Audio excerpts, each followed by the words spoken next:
नमस्कार शेतकरी बांधवांनो, आजच्या व्हिडिओच्या माध्यमातून आपण आज 27 जून ते 30 जून या दरम्यान पावसाचा एक अंदाज जाणून घेणार आहोत। त्यामध्ये आपण हा व्हिडिओ एकदम शेवटपर्यंत बघा। चॅनलवरती नवीन असाल तर चॅनलला सबस्क्राईब, लाईक आणि शेअर करायला मात्र विसरू नका। आपल्या भागात पाऊस आहे का, आम्हाला नक्की कमेंटच्या माध्यमातून कळवा। चला तर व्हिडिओवर आपण वळूयात।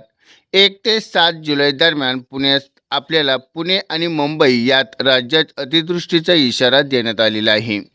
राज्यात मान्सून जोरदार पूर्व आगमन केले असून येत्या काही दिवसात पावसाचा वेग आणखी वाढण्याचा व्यक्त केले जात आहे। हवामान हवामान अभ्यासक पंजाब डगराव यांनी दिलेल्या अंदाजानुसार आपण बघितलं असेल 26 जून ते 30 जून दरम्यान राज्यातील बहुतांश भागामध्ये आपल्याला पेरणीयोग्य पाऊस झालेला दिसत आहे।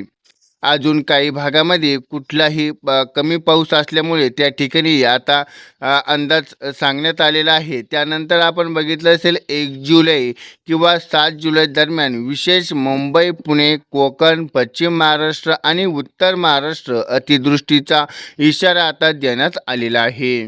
त्यामध्ये 27 जून आणि 30 जून या दरम्यान कसा पाऊस राहणार? गेल्या काही दिवसात राज्यातील अनेक भागामध्ये चांगला पाऊस असून त्यात काही जिल्ह्यामध्ये नद्या, नाले आणि यामध्ये भरून वाहत आहेत। आता ज्या भागामध्ये अद्याप पुरेसा पाऊस झालेला नाही त्या भागात आता पुढील 4 ते 5 दिवसात चांगला पाऊस पडण्याची शक्यता आहे। या कालावधीमध्ये आपण पुढील भागामध्ये मुसळधार पावसाचा अंदाज आपण थोडक्यात जाणून घेऊया। त्यामध्ये असेल पूर्व विदर्भ, पश्चिम विदर्भ, मराठवाडा, खानदेश, उत्तर महाराष्ट्र, कोकण, पश्चिम महाराष्ट्र यामुळे राज्यात उर्वरित पेरण्या आता वेगानं पूर्ण होत आहेत। 1 जुलै ते 7 जुलै दरम्यान अतिवृष्टीचा इशारा आता हवामान अभ्यासाकडून आपल्याला जुलै महिन्याच्या आठवड्यात गंभीर इशारा देण्यात आलेला आहे।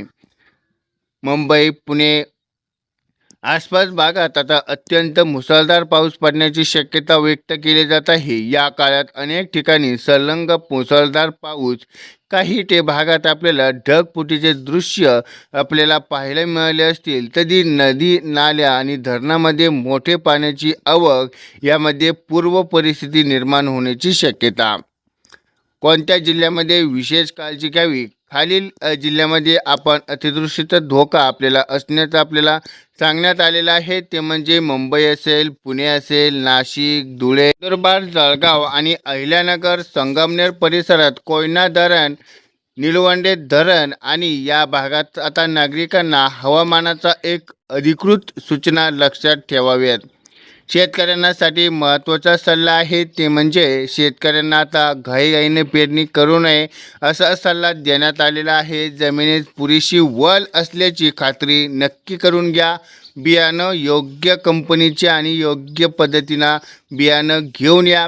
याशिवाय नदी आणि ओढ्या संलग्न असलेल्या जनावरांची सुरक्षा ठिकाणी हलवा।